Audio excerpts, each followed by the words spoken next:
Numbers chapter 5.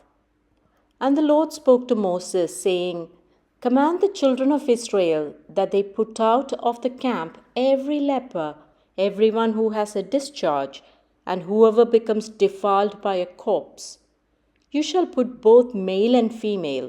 You shall put them outside the camp, that they may not defile their camps in the midst of which I dwell. And the children of Israel did so, and put them outside the camp, as the Lord spoke to Moses. So the children of Israel did. Then the Lord spoke to Moses, saying, Speak to the children of Israel.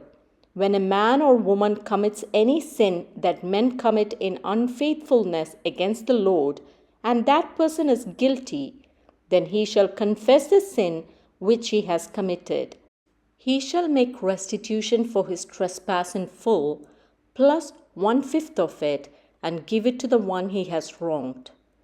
But if the man has no relative to whom restitution may be made for the wrong, the restitution for the wrong must go to the Lord for the priest, in addition to the ram of the atonement with which atonement is made for him. Every offering of all the holy things of the children of Israel, which they bring to the priest, shall be his. And every man's holy things shall be his. Whatever any man gives the priest shall be his. And the Lord spoke to Moses, saying, Speak to the children of Israel, and say to them, If any man's wife goes astray and behaves unfaithfully toward him, and a man lies with her carnally, and it is hidden from the eyes of her husband, and it is concealed that she has defiled herself, and there was no witness against her, nor was she caught.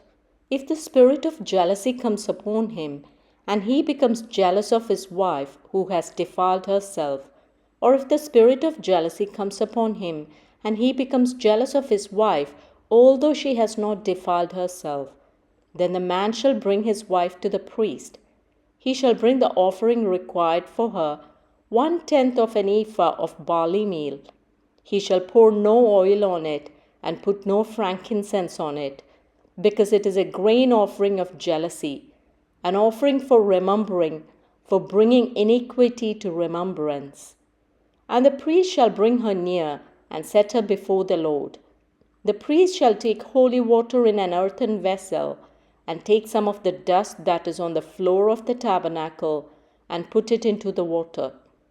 Then the priest shall stand the woman before the Lord, uncover the woman's head, and put the offering for remembering in her hands, which is a grain offering of jealousy.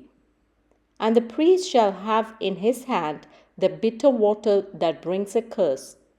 And the priest shall put her under oath, and say to the woman, If no man has lain with you, and if you have not gone astray to uncleanness while under your husband's authority, be free from this bitter water that brings a curse.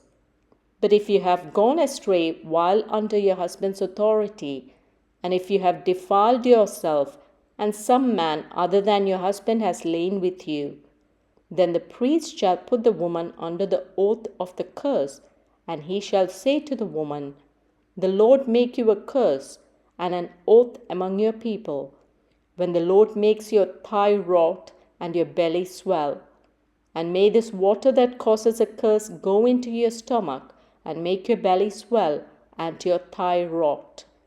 Then the woman shall say, Amen, so be it.